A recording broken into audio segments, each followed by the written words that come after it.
Did you remain with your drone like completely empty or half charged batteries? Here is the trick what you can do. Just take out the most charged battery, put it in your drone.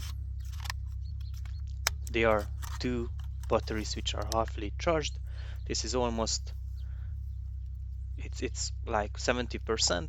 Let's assume it's 70%.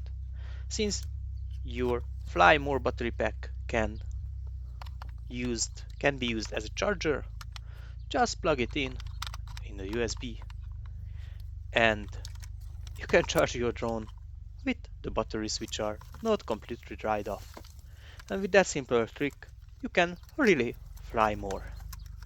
And this, if you see, the, the drone is charging.